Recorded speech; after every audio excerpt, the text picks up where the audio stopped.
You can see the most successful political party in UK's history is actually Tory party over the last 300 years. That's quite telling, isn't it? It is, but also they are co-authors of Britain's parliamentary system. And they're the heirs of the two co-authors of both the, whatever we say, the Liberals are not the heirs of the Whigs. The Tory party are kind of the bastard child of the previous Whigs and Tories, aren't they? Yeah. But it's and it has that, every element of it is set up to maintain a certain status quo. Even the horror of the Labour Party is still the insurgent party. There was not meant to be any space for any kind of workers' party. Most of the 20th century was a battle to say, yes, there could be a workers' party. And that battle only ended up being saying, okay, we can only have a workers' party if we're not a workers' party. That kind of... So I know other people say, oh, yes, that means that Britain is...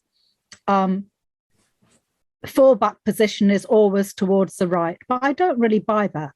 I think that's to overplay the importance of parliamentary structures to a wider political consciousness. That's a set of institutions that is designed to have that outcome by players who all have an interest in that outcome. And it functions as it's meant to function, isn't it? And increasingly as it's meant to function by alienating more and more of the population, so that we are more and more disengaged from those formal institutions of political life. Do you think about that? Why the working class also vote for Tories over the years? I mean, what's the catch there? Is it like because of the control the media spin that, they are the good people, they can take care of economy? I think I think it's not one thing in any era. So there's a conversation about working class Tory voters, which is as if these are the same people across time for the same reason. So I think in every political moment, the forces of the right, including the parliamentary right, they reassemble themselves. And partly what they do better is that they occupy the populist ground in each political moment more effectively than the parliamentary left in this country has done. You're right. The media has some role, but in previous, and I shouldn't underestimate that in a previous time, the popular press did play a big role. It is true that it mattered very much for Thatcher that the tabloid press was so in love with her. And the tabloid press really, if anything, that was the heyday of the power of the tabloid press, that the Sun in particular could set the political narrative, that was what every workplace was reading the Sun, that was, even people who didn't read it, they knew what the headline of the Sun was. But that moment has passed.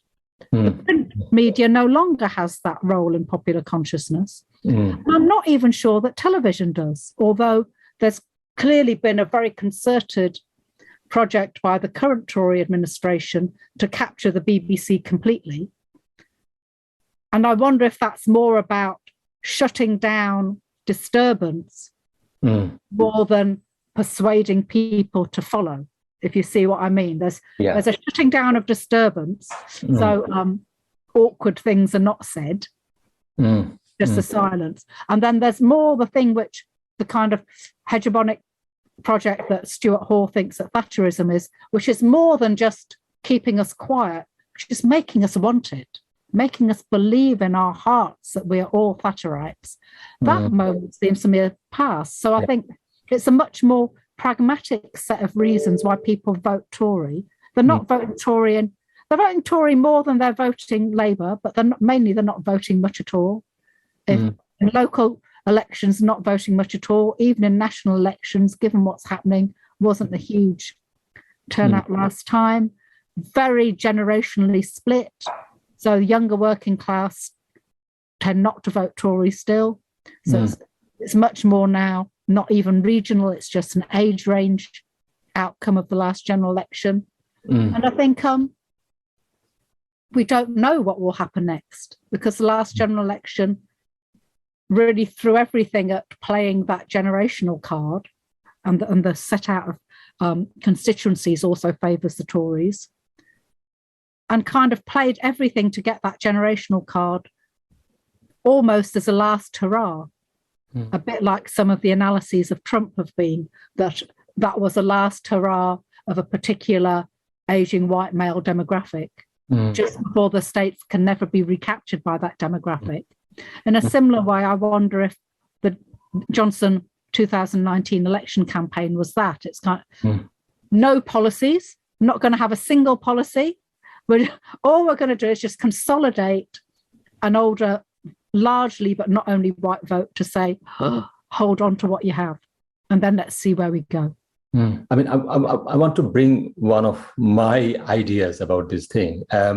So one of my favorite author is John Mearsheimer. He's a American political scientist. So he thinks that states are still very, very powerful entities in the world system. So people are saying that, the state's power is declining and all those things. But he says, no, he doesn't believe those things. He thinks that if you look at the world history up to today, the most powerful ideology is actually nationalism. And I think, Tories are good to play this nationalism card all the time. Okay. I mean, I see what you're saying. And I have to say a lot of my good friends and co-authors think that as well. But my question would be, what are the touchstones of a British nationalism right now then? Because nationalism, even in its thinnest form, needs to offer some semblance of a shared identity to the audience, needs to at least have some components of a shared story or a narrative or a project. Whereas we're seeing a national level in Britain right now, a government that doesn't hide its shambolicness. That's quite new. It's quite unlike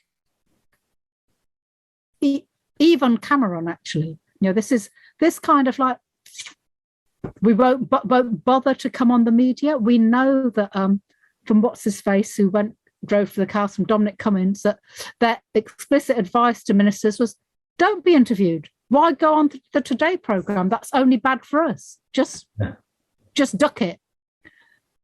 When we finally get caught for things, we'll just, like Johnson's strange non-apology yesterday, we'll just say, lost my phone, I said to my partner. Yeah. That's like a school kid excuse for, well, I didn't do my homework.